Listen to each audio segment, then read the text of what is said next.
happened till now. But before that, do things which are already available, which a lot of you may not know. So as I said, apprenticeship is law, has been law in India since 1961.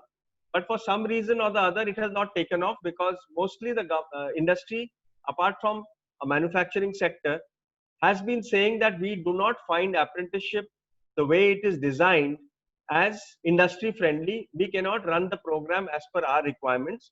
So only to the extent law mandates, we will implement, and beyond that, we will not look at it. So that is not actually meeting the potential of the program in India and meeting the requirements of both the supply side and the demand side.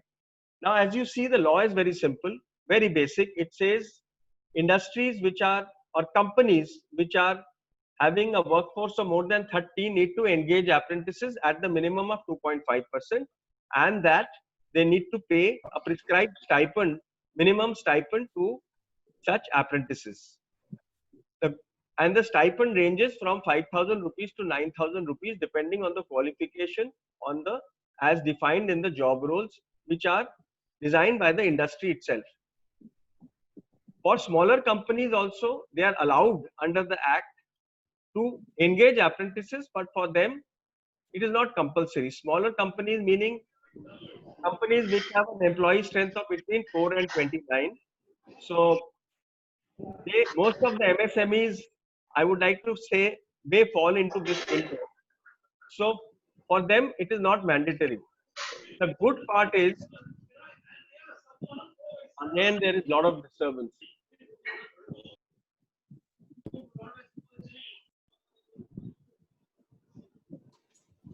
Narendra, please mute all again.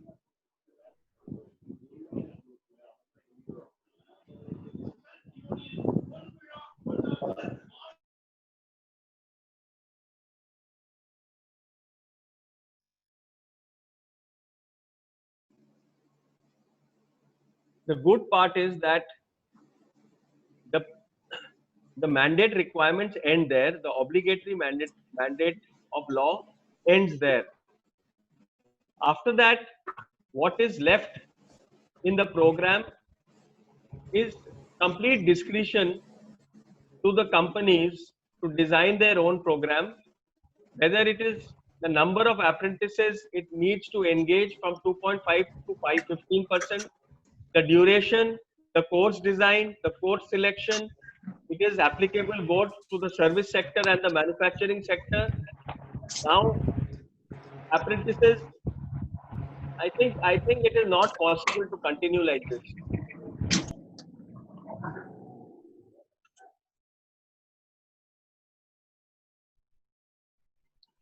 The candidates who are selected as apprentices can be engineering or non-engineering people. They can be from the social science background, commerce background, science background. Till now, apprentices used to be restricted to the manufacturing sector, and the industry could only take engineers or ITI diploma holders as apprentices. No more is the case. And till now, the industry was required to run its program only on pre-notified courses which were notified by the government. No more is it the case. You can come and design your own programs, and the good part is the entire thing is run on a portal, which means there is no need for movement of people, no need for movement of paper. Everything and anything under this program is run on the portal.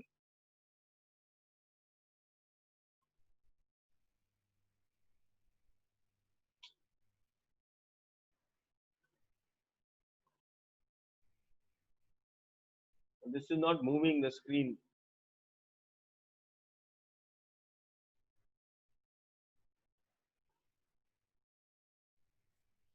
Narendra, can you help? Yeah. No, it's okay. It's okay. Okay, fine.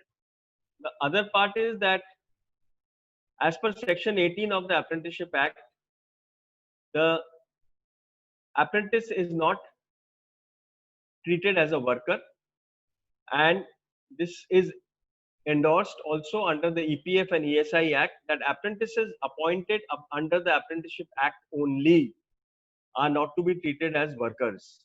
Therefore, apprentices who are appointed under the Apprenticeship Act only will get ESI exemption and EPF exemption. As far as the employers are concerned, they need not make them members of EPF or ESI, although safety and health remains the responsibility of the employer. So they can take insurance policies, but they need not have deductions on EPF, ESI, and neither contributions. Anything over and above the legal mandate of 2.5%, as per the clarification of MCA, can qualify as spend under the skill umbrella under the CSR laws. So there is a lot of value proposition in what I have covered, the way the program is run, the way the industry can design the program, and the financial benefits which come to the industry by way of EPF, ESI exemptions, stipend instead of wages, stipend being very minimal, not necessary that you pay such stipend only, you can pay more, but the obligation, mandatory obligation on industry is pretty minimal. And this is where in the context of COVID, you need to look at this very uh, minutely, very aggressively, and not to wait for the government to tell you things. The TPAs, I would expect to take this message of the program, this opportunity to the industry. The industry associations, I would appeal to look at the program. Industry association like NIPM, the HR people are there. Look at the program. It is a fantastic solution to your establishments, to your companies, that this is the kind of value proposition you have in the apprenticeship program, where you meet the mandate of law, you satisfy the needs of the finance, and you also cover the need for labor which is ready to employ. As if this was not enough, there is a financial subsidy available under the National Apprenticeship Promotion Scheme, where a part of the stipend you pay to the apprentices, a part of the basic training costs are reimbursed to you by the government. And when I say reimbursed to you, it actually means the process is that you have to apply online. It is all there given. Instructions are very clear on the portal, and you will be. It will be processed online. वो आपका कौन है ऑडिटी कौन था ऑडिटी It will be paid, processed online and paid to you through PFMS into your accounts. You don't have to come to office. You don't have to visit anybody. The good news about this is during the lockdown period, the erstwhile DGT portal, which was doing designated trades, and the new portal, which is run by IBM, housed in NSDC, which was doing optional trades, has been merged into one, and the entire thing is now being managed by IBM. So people who are familiar with the apprenticeship program, please log into the new portal, and if you log into the old portal, it will redirect you into the new portal. Have a look at it. Mr. Kulkarni will, I think, brief you on this, his experience on the portal. Industries have told us that it is a portal which is very easy to run, very friendly. This is the look and feel of the portal, and all functionalities are live in production, and instructions which are easy to understand, which can be understood even by a student. That's the way all the instructions are given on how to navigate the portal. Okay. Only thing here important in this slide is the companies who are operating in less than 4 states. Your state apprenticeship advisor is the state governments respectively. So if you are operating in 3 states, you will have to go to the state's apprenticeship advisors. They are your managers. If you are operating in 4 states or more, the central government is your apprenticeship advisor. For designated trade, you have to go to the DGT system, and for the optional trade, you have to go through the sector skill councils, who are representatives of industry itself, and they are the managers of the program on behalf of the government as well. So it's a kind of a self-managed program as far as industry is concerned. Third-party aggregators are there to help companies, especially the small companies who do not have specialized HR people to run this program. After all, it's a technical program. There is an act, there is a portal. So there are some challenges which a small company may face. That is why the government has introduced this concept of empanel third-party aggregators to help such companies to run the program. I think Mr. Kulkarni will go into further details on this.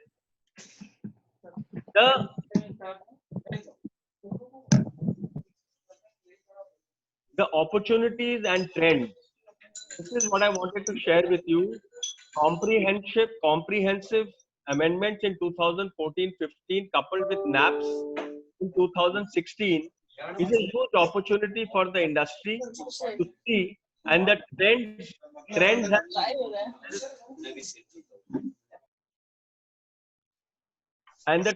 are very healthy. Apprenticeship contracts overall last year have grown by 50%, and contracts in optional trade window, which is the industry friendly window, has gone up by 6 times. So it is not that the industry is not taking on to it. Industry is taking on to it, and industry is taking on to it without any proper outreach program, which has yet to be designed by the government. And hopefully this financial year, some more outreach will happen. But I feel, that's what I said, we should not wait. The third party aggregators need to get into the act. The associations need to understand it, get into the act, and move forward on their own steam. Some good players, some good leaders have started owning the program, but it is restricted to a few sectors. It has to extend to many more sectors, and many more big players have to come in.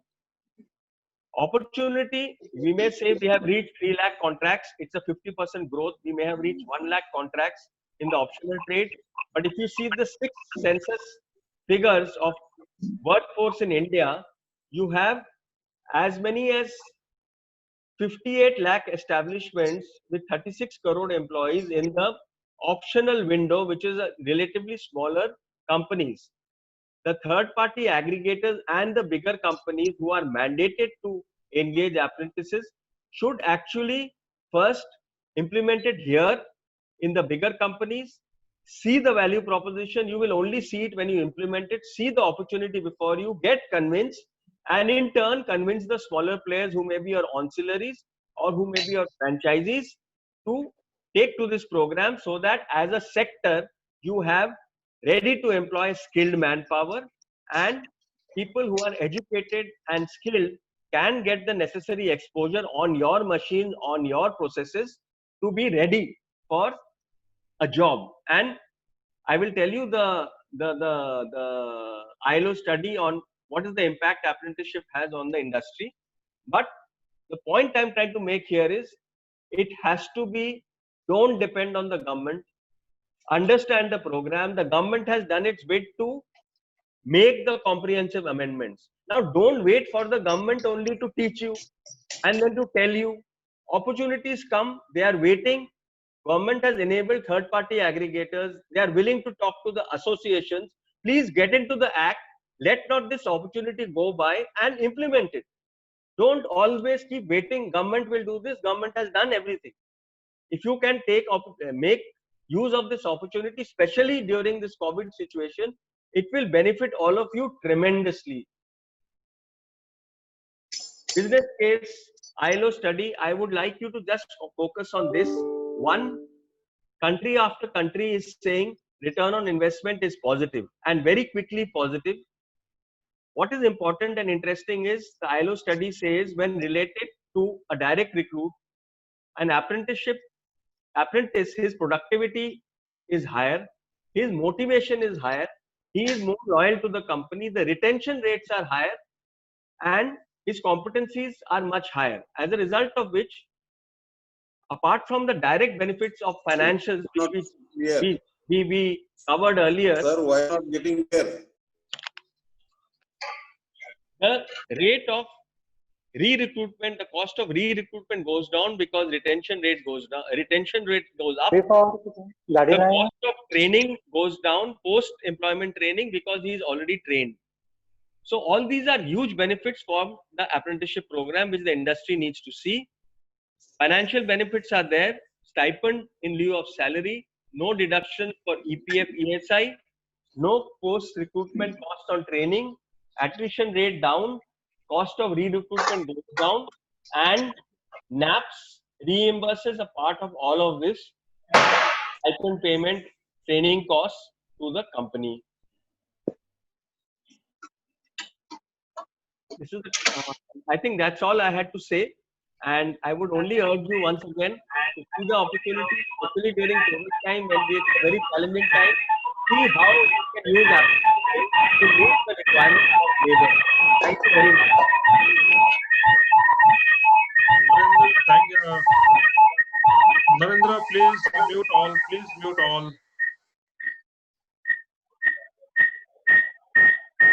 Hello.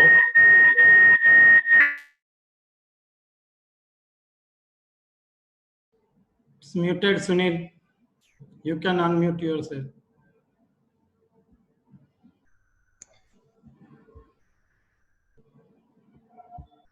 And completely covered all the aspects almost. Now I would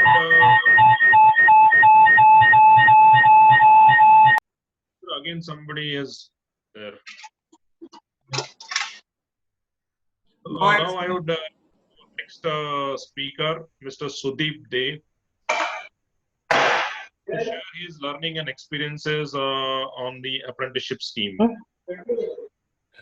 Yeah, good afternoon, everyone, and thank you, Mr. Roy, for to the entire presentation. And at least I will, from the industry, I will vouch for this user-friendly portal. It's really wonderful portal which NSDC and Apprenticeship Board has created. And everything is available online.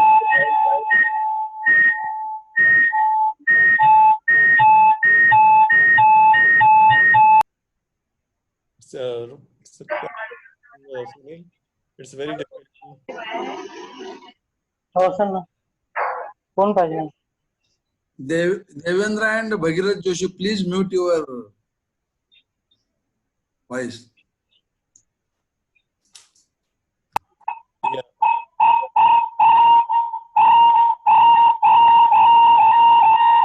Narendra, please. Narendra. Remove this Bhagirath Joshi, please.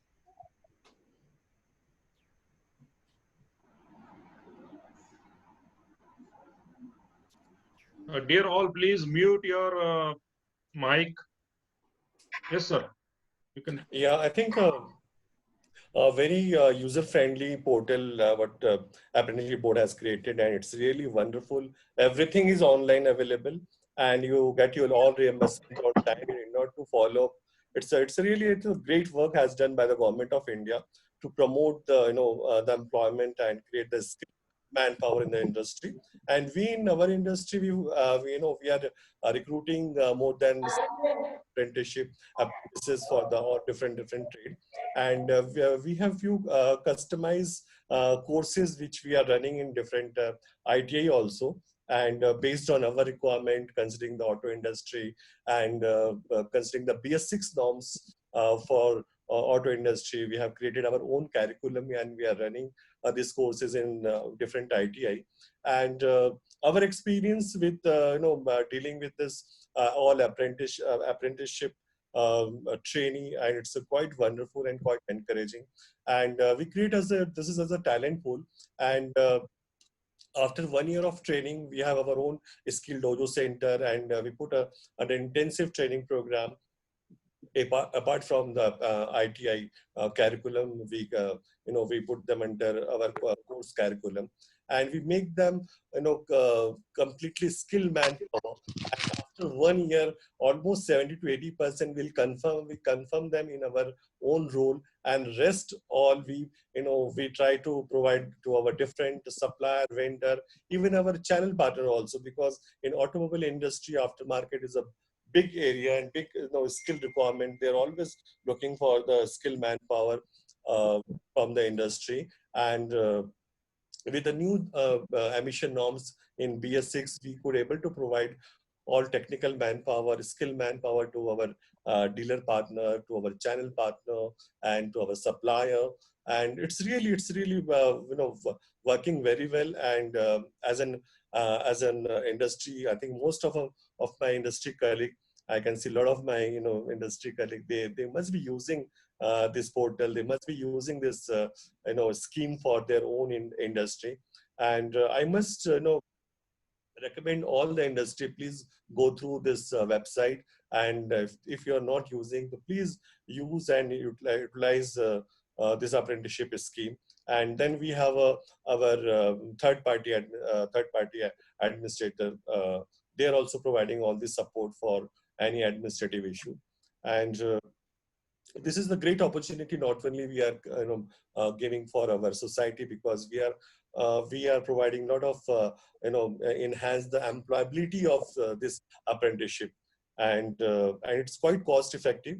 And during this pandemic situation where we all are in a tremendous pressure on cost, and this may be used as a tool for use as a cost optimization in our labor cost, and not to compromise on anything, but we should not use as a deprive, or we should not use them as a a regular or permanent nature of work, but we should try to see how we can balance it. And I think, and then second issue, what it will be quite beneficial for the industry, because now we have migration has happened in the migrant labor issue. And the migrant labor issue in two aspects. One is interstate and other is intrastate. And most of the migrant labor is happening in the intrastate. And then this program is quite useful, because we are using all apprentices in state. Suppose we are in Maharashtra, then all my apprentices available in Maharashtra itself. They are not coming from the other state. Then we can retain them, we can give them employment, and we can utilize in our production. And that way it is quite beneficial for industry. And I think thanks Mr. Roy for again reiterating all the commitment from Government of India. And industry is quite beneficial with this apprenticeship program. Thank you. I would like to say Yes, one Yeah. important thing which I must put here.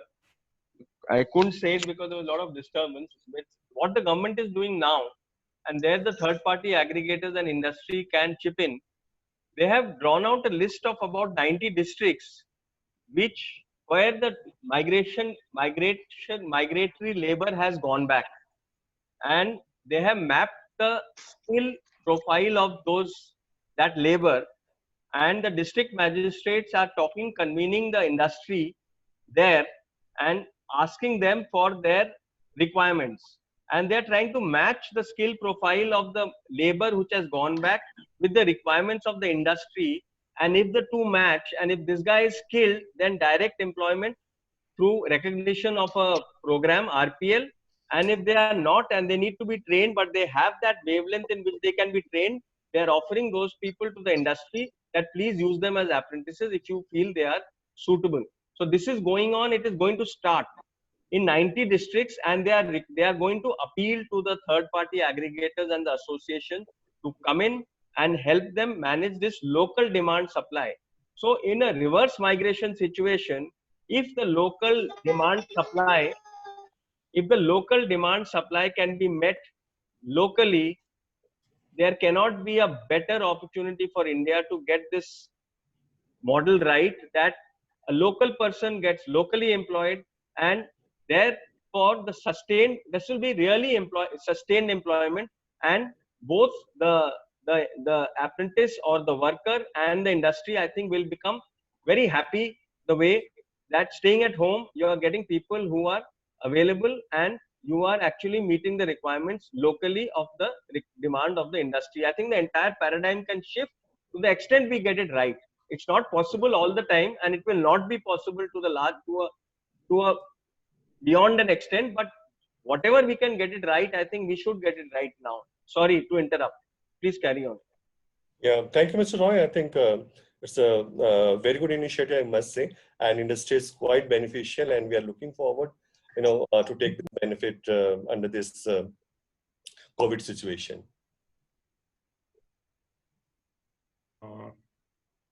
Thank you, Sudeep sir. I think it was a quite extensive experience which you shared on the apprenticeship program from an industry's perspective. I would move on now to the next speaker, Mr. Vishwesh Kulkarni, who is the chairman of Yashashvi Group and also a third-party aggregator. So I would like him to share his experiences and his view on the apprenticeship scheme and his experiences. Over to Vishwesh Kulkarni. Good evening to all. A good response. I must congratulate Captain Chittade, Narendra Patil, Sunil Neva, and entire Pune chapter team for organizing such a wonderful webinar. Though there are certain technical issues which we are facing, but this is a new concept for us as a webinar because we are not used for such thing. Slowly we have to, but today some technical problems are coming, but I hope that in next time we should take care of this. Yes, sir.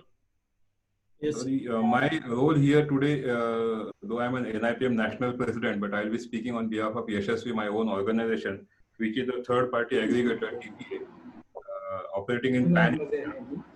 Just would like to brief that apprenticeship scheme, the recent amendment which has happened, specific, the introduction of optional trade, involvement of NSDC to implement optional trade apprenticeship program, and the concept of appointing TPA. I think these are the major amendment which really it has made the industry-friendly scheme. Otherwise, right from 1961, the apprenticeship scheme program is in existence. It is now almost 60 years, but nobody was much aware, nobody was interested to talk also, nobody was interested to implement, nobody was interested because it was a rigid. Implementation process was rigid. The bureaucratic approach of the government officials and very complicated and the kind of a penalty, the notices, it was a horrible thing which apprentices, nobody, I don't feel any HR professional would think of the implementation of apprenticeship program. But now with these kind of a user-friendly amendment, which is really thankful for the government and NSDC for the same. Now, what are the major things which we are covering is the longevity and exemption from the labor law statutory compliances, which is made more attractive. The concept of TPA came because most of the industry, they are not interested to have interaction with the government officials. They would like to stay away with these government officials. So the government has decided to introduce a third-party aggregator. So this third-party aggregator on behalf of the industry can do end-to-end apprenticeship process, including licensing, coordination, and all other activities, which majority providing the apprentices to the industry as per the requirement, organizing basic training whenever it is required. Now, for example, when you are recruiting somebody who is a 10th pass or below 10th or 12th, you have to mandatorily go for the basic training because they have not never worked anywhere and they are not technically or professionally qualified. So you need to provide a basic training. So the organizing the basic training is a job of the third party aggregator. Then the third TPA will also do the contract approval part. He will generate the contract. He will issue the offer letter. He will he will prepare all the contract document and will send on it is through portal and it is a very user friendly portal. Send for the approval. Identification of the program. Now you want to engage the apprentice in the logistics sector. So in the logistics sector, which kind of a job role, on the job training you will be providing. Based on that, the TPA, along with having discussion with the technical team of the industry, will decide on which program the apprentice has to be enrolled. So the identification of the program, licensing with the respective sector skill council, enrolling apprenticeship for respective program, if required. There are various programs. I think almost 3,000 programs are readily available with 38 sector skill council. But some industry require a customized program for their self, or they wanted to have some different program. So the TPA will do that apprenticeship approval program on behalf of this industry, licensing with the sector skill council, NSDC, and get it approved for the same. Then the coordination for the theoretical component of the training. there is some theoretical component involved in the apprenticeship training program. The coordination, organization will be done by the TPA.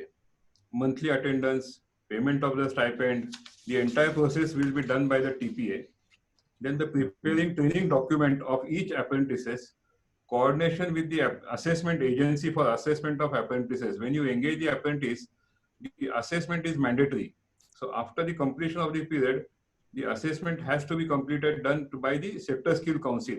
So the coordination will be done by the TPA. It is like this: the 40 days before the completion of the program, you have to inform to the sector skill council. You have to conduct on-the-job training, examination, assessment within the factory premises or within the organization where it is working. The organization will conduct the test. The sector skill council will take the online examination. So the entire coordination of this assessment will be done by the TPA. Then whatever the marks he will be getting on the job training assessment and online assessment, combining both together, licensing coordinate with the TPA, the sectors, the assessment agency for the certification. So as such, the entire end-to-end apprenticeship process will be handled by TPA. Then the submission of financial incentive claim as per the guideline by NSDC. So there are certain SOPs which NSDC has already prepared for the reimbursement of the claim, which Mr. Surajit Roy just now mentioned. Two aspects: one is the basic training, and second is the financial incentive for the apprenticeship on the monthly basis. The claims have to be submitted on the quarterly basis. So the entire submission documentation is done by the TPA. Licensing with the NSDC, if there are any certain requirement or they want any document is incomplete. So this everything till such time the industry get the monetary benefit incentive from the government is done by the TPA. In case of any disciplinary action, any other issues, or the contract period is over, or the absenteeism, the contract need to be terminated. So the termination process is also initiated by and completed by the TPA. So in short, everything which comes under the Apprenticeship Act compliances till to the execution part on behalf of industry, the TPA is supposed to do, and they are doing the TPA. And as such, industry can focus on their core activity and can rest assured about the entire compliances part of it. Now, considering why this apprenticeship is beneficial at present situation, why we are discussing on this topic, because the amendment has been done last year, a lot of activities have been happening. But considering the present situation, I think we all know we are going through a tremendous economic slowdown, and entire world is going through this process. The industry, it is very difficult to sustain themselves. They are not sure how to go ahead. So the cost cutting is the one of the major factor will come. So cost cutting, the HR professional will be the first person to do the cost cutting component of it. And as such, apprenticeship is the best solution for that.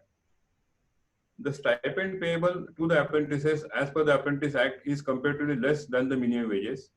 I will not suggest to pay the less stipend, but at least when you do the compliances and considering the present situation, this is one of the beneficial option.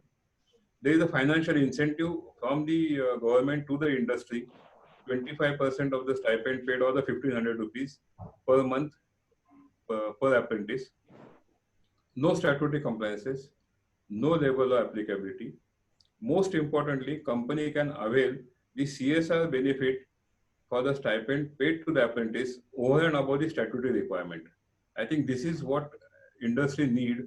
In fact, as a NIPM, we have tried, or we are still trying with the Ministry of Corporate Affairs, Ministry of Finance, and now with the PMO, that during the lockdown period, whatever salary stipend the industry have paid, they should be allowed to taken as a consideration a part of the CSR.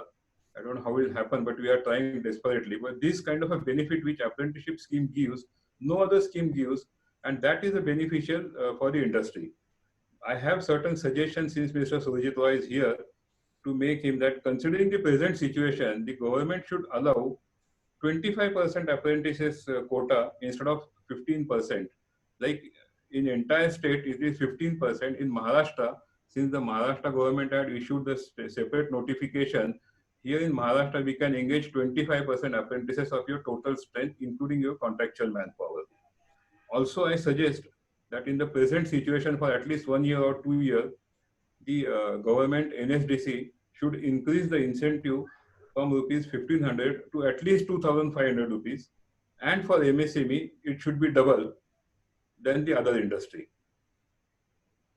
And also, since I'm a TPA, I would request government and NSDC that they should incentivize TPA to motivate them to implement the apprenticeship program in a larger way. Thank you so much for the opportunity. Thank you, Vishwas sir. This was a wonderful experience in terms of listening from you in terms of the role of TPA and what the TPA can do for the industry. Dear all participants, we are already nearing to 5 o'clock our time. So we have time constraints, and I have requested all the participants to send their questions on the email. Many people have sent a lot of questions to us on the email. I would like to take few questions out of them to the panelists today here. And we assure that all the questions which have come to us, we will be speaking offline to our panelists, taking the answers from them, making a consolidated shape file out of that, and we'll sending to all the people on the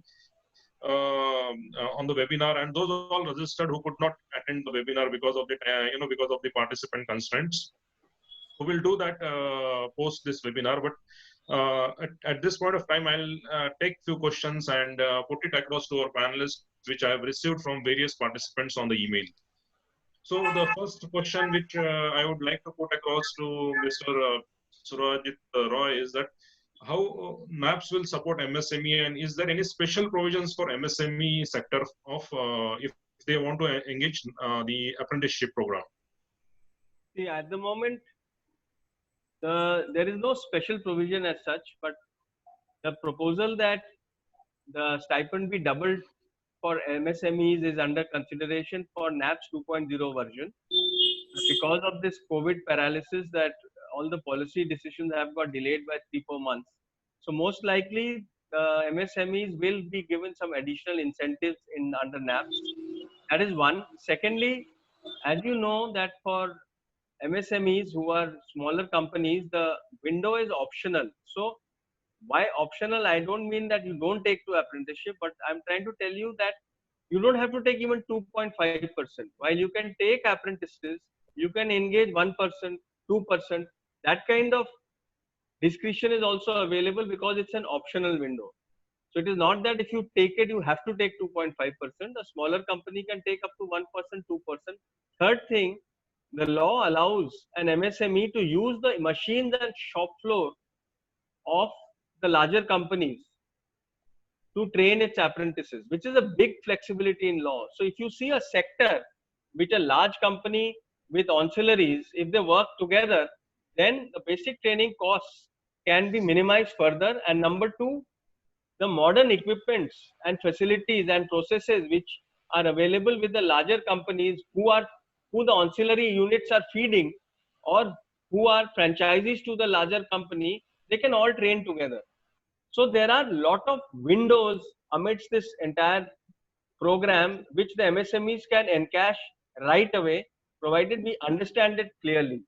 With regard to direct incentives, it may take some time, but I'm sure it will come in NAPS 2.0 version. Okay, sir. I think somebody is sharing his screen. Please, can somebody, Mahesh, can you stop the screen sharing option? Mahesh, please stop the screen sharing option. Narendra, can you do something? Okay, the other question which has come up, which I would ask Mr. Surajit Roy, this has come up from an industry perspective where people have asked that engineering graduate and diploma are currently under the boat TOIT category. Can they be engaged under the optional trade? Yeah, it's an interesting question, and this is why I'm telling the TPAs and industry and associations and again to understand the program. I always say in my webinars or these question and answer sessions that before you ask a question, I can tell you that 95% answer would be yes. That is the kind of discretion, the flexibility the Act allows. So while a graduate engineer and a diploma engineer can do DGT courses or the board courses, it does not preclude the industry on engaging the same graduate engineer or a diploma engineer to become a retail associate. I've given an extreme example so that you understand it. You can pick up a graduate engineer and make him a hospital chef, or a retail executive, or an accounts manager, or HR head, or a technical person in your own factory. It is as open as that. You have to actually be, believe this and see the opportunity ki a brilliant guy may be a graduate engineer, wrongly positioned, but could be brilliant for as a management training. Pick him up. HR should see the challenge and say, let me fix him as an HR head. Let me, not HR head, HR personnel, because he is more suited to HR than where he's gone as a graduate engineer because his parents have told him to go. Three idiots. Okay, so one more question I think I'll take up with you is that there is a question which is on both, in both the reimbursement for the stipend or the incentive is more in compared to optional trade. Why is it so? And if the industry organizes the same guy, the diploma or BE people, degree people in optional trade, will he get the same kind of incentive which he is getting in both? No, he will not get. See, this choice is left to, see, there is one thing equating the whole thing, which is a good thing. It should happen. But till it happens, the industry can see it as a choice. Whether it wants the graduate engineer to be more incentivized and run the board program, or whether he wants the graduate engineer to run a more flexible job role, train on a job role which is more suited to him, and there is nothing stopping him to give the same incentive to that graduate engineer. If he feels that graduate engineer will add more value to my job role than the graduate engineer where I have to do a board notified job role. Another question which has come up to me is that as per NAP's guidelines, the financial incentive to industry was up to 31/3/2020. And what is the present status of the same? It has been extended till such time as NAPS 2.0 comes in. Okay. One more question it is come as, is it mandatory to organize the classroom trainings under the apprenticeship program? No, it depends on the job role. While you're designing, there is a template which says what is the qualification you need in your apprentice, and it also says what are the kind of people you would like to exempt the basic training from. So, like if you want to take an engineer as an apprentice, you can say those who have done graduate engineering or ITI diploma, for them I exempt. I will train them on my shop floor. I don't want them to go through a basic training program again. One more question has come. Can the apprentices be engaged for seasonal work industry or seasonal kind of jobs? Not yet. This is something which needs to be built in part-time, seasonal. But HR people will also have to see whether it is a good thing or a bad thing. Dialogue before one person's wish list becomes a policy against the general feeling which you all have. So this is something which you will have to give input. Is it a good thing, bad thing? I don't know. I'm not an HR person. You are experts. Tell us. If you think it is a good thing, we will put it and try and get it through in the law. One more question has come to Vishwesh Kulkarni. It says that is it a challenge for mobilization now post COVID in the apprenticeship scheme? Is it a challenge for mobilization of people? Yeah, it is definitely challenge, not only in apprentice, but any kind of a manpower, it is a challenge.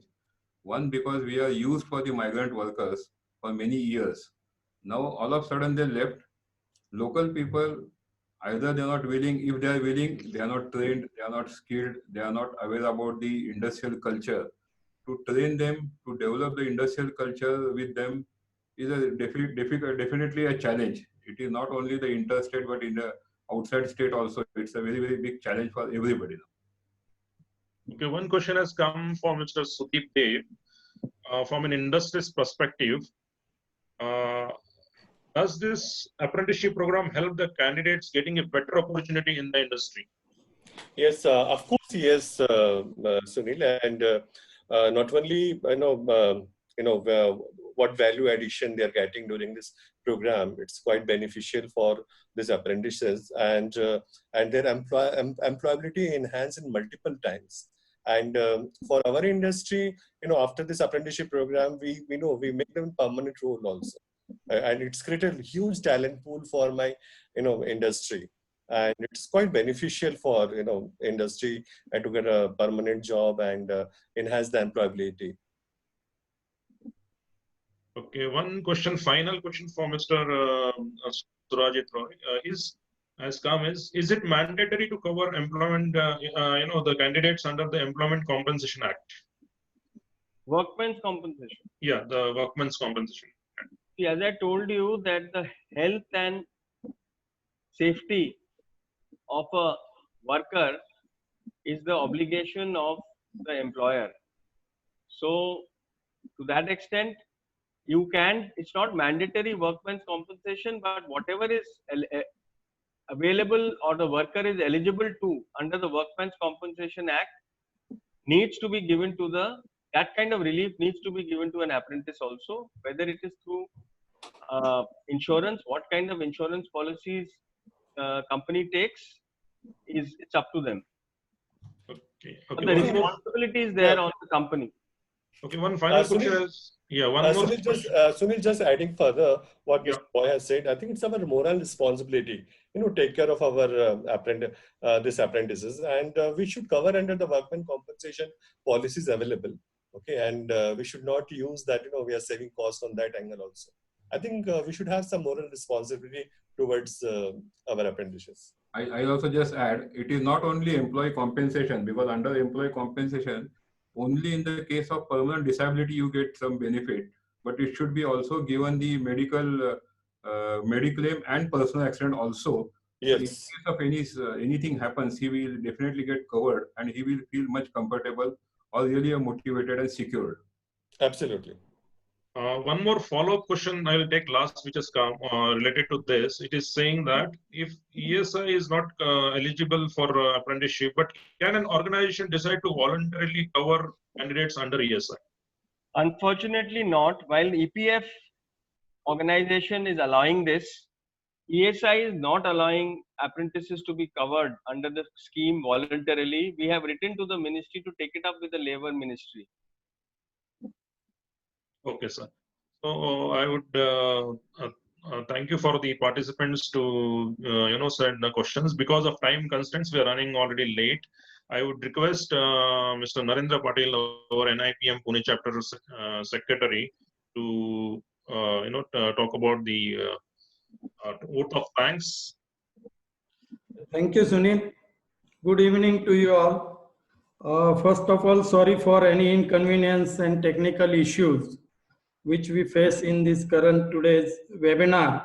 Surely will be taken care of in our future webinar. For me, it is a great privilege to extend a vote of thanks on this today's webinar.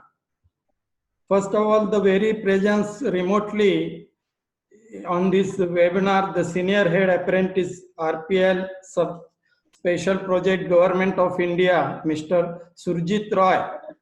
In his today's session, in spite of his extremely busy schedule, it is a reflection of the importance of today's industry need, and he has very well explained in detail the scheme, and it is very beneficial to the industry at large in current scenario. Sir, we are all thank you for your advice. And our second eminent learner speaker of the session, Mr. Sudeep Dev, Vice President HR, VECV India, has accepted our request to guide us in this session in webinar, and quickly he has accepted. So thank you, sir, for your time, guidance and practices which you explained in your VECV. I would also like to take this opportunity to express our hearty thanks to our National President, Shri Vishwasji Kulkarni, for his support and guidance for today's and always 24/7. He is with us in NIPM. Thanks to our chapter chairman, Dr. Captain Chitale sir, and today's session moderator, Shri Sunil Neve, and all our executive committee members. I also take this opportunity to extend our most sincere thanks to all our participants in today's webinar. Due to technical issues, most of the participants could not join. So sorry for that. In a great number, even though 300 is the capacity, all participants have been joined, which is really a good for influencers to take up more and more webinars. And thanks for your support and cooperation as always. We may have another webinar very soon. So thanks to you all, and I will declare here to end of this session, please. Thank you, everybody. I would consolidate the questions and send across to everybody. We will also be sending the presentation which Mr. Surajit Roy has done, and also the entire recording of this thing would be, the session would be uploaded on the YouTube for benefit of all the people who could not join us. We had 650 registrations. Fortunately, the platform was only for 300 people, so only 300 people could join today. And we missed the other 300 people who had registered with us. So we would definitely get back to them through offline emails and share this entire session with them on YouTube, and also all the questions we would answer to them in a consolidated fashion after talking to our panelists. So once again, thank you everybody, and we would like to close the session here. Thank you. Thank you. Thank you. Thank you. Thank you, sir. Thank you.